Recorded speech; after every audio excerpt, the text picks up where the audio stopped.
So the first part of midline insertion is obviously to prepare your equipment and position the patient. In this case, the patient is positioned supine with his left arm abducted at 90 degrees, resting on a cushioned surface.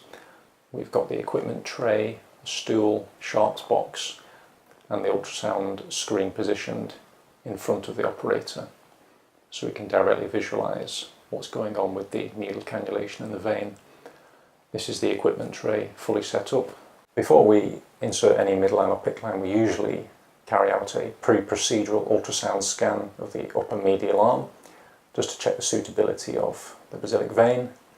We look for size, position, compressibility, and we usually scan up and down the arm to make sure that it's patent for a reasonable distance up towards the axilla. In this case, the basilic vein does appear suitable, and therefore we'd be happy to go and scrub in, get the equipment ready and proceed. Because it's an aseptic technique, we're then cleaning the upper medial aspect of the left arm after the tourniquet has been applied. And again, give it a nice clean around this area so it's all aseptic.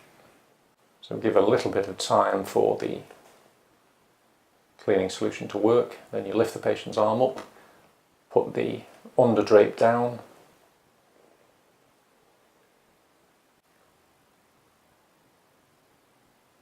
and then we apply the over drape, which has a circular opening to allow you access to the basilic vein for cannulation.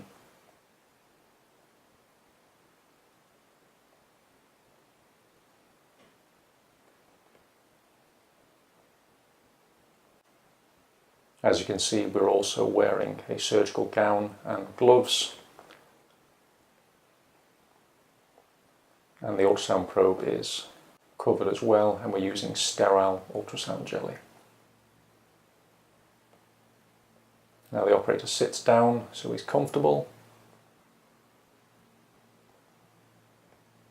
Orientate the ultrasound probe correctly, place it over the area where you expect to find the basilic vein, identify on the ultrasound, and then inject a small amount of local anaesthetic directly over where the vein is, so that the skin is anaesthetized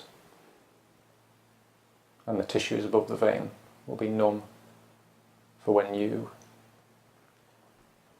insert the main needle into the arm. So we insert the needle at an appropriate angle through the anaesthetized area, and as you can see,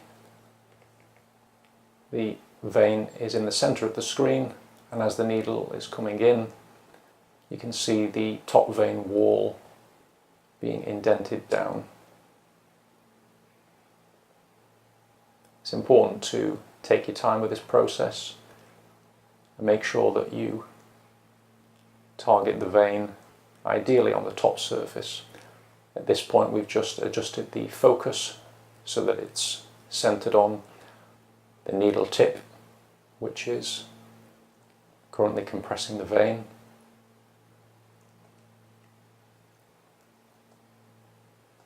Often the needle tip will indent the top vein wall, and around this point it requires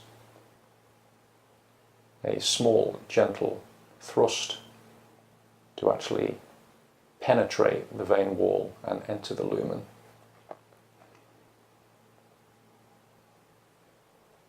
As you can see in this case, it's taking a little bit of time, which is not unusual. But again, it's important to keep the vein in the center of the screen and adjust both the needle angle and direction, and also move the ultrasound probe up and down using both your hands so that you penetrate the vein in the right position. Once you've penetrated the vein, there'll be a flashback of blood from the needle, and you should then advance the guide wire through the needle and into the vein. At this point we're just confirming that we're in the vein, which can be seen as a white dot in the centre of the vein there. So we're confident we're now in the basilic vein. Now you can secure the guide wire in position and remove the needle. Make a small nick in the skin over the guide wire where the patient has already been anaesthetised. And this will allow you to insert the sheath over the guide wire into the patient's arm and into the basilic vein. And as you're inserting the sheath, make sure you've got control of the guide wire because you don't want to lose that.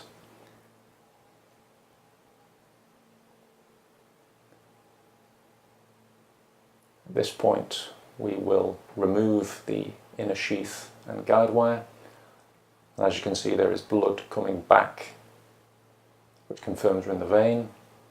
You advance the midline, which has already been flushed with normal saline, and again you can see blood coming backwards, which confirms you're in the vein.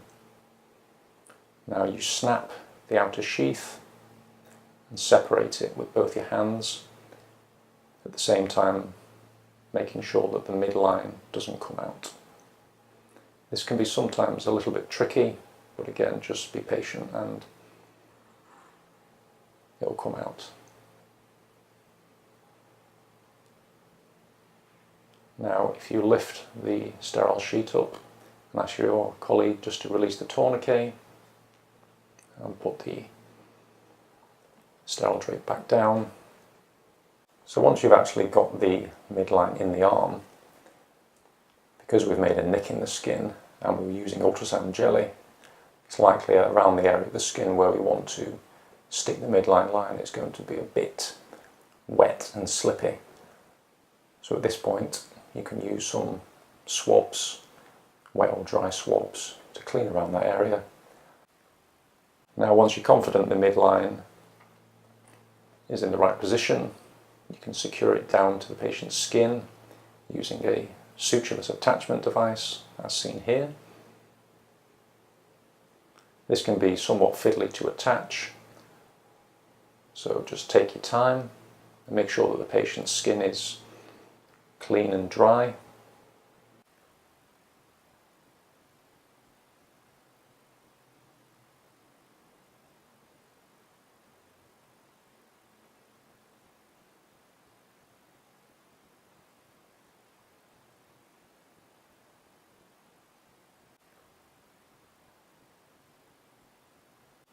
Now at this point, unclamp the midline, remove the inner stylet, take your normal saline syringe and aspirate it and flush with a push-pause stop-start technique. Reclamp the line and attach the device at the end of the midline.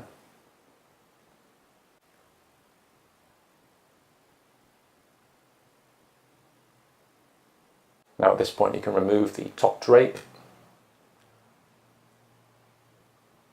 and apply the rest of the catheter fixation device so that it's securely in place.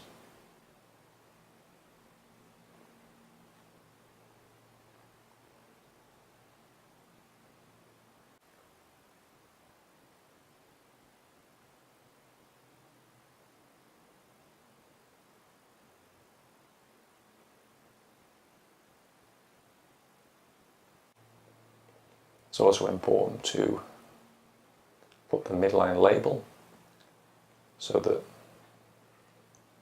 everyone knows exactly what the line is.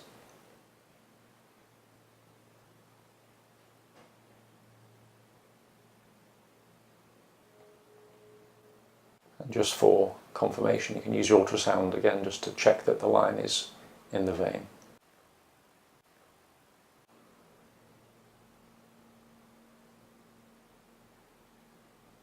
And there you have the finished product.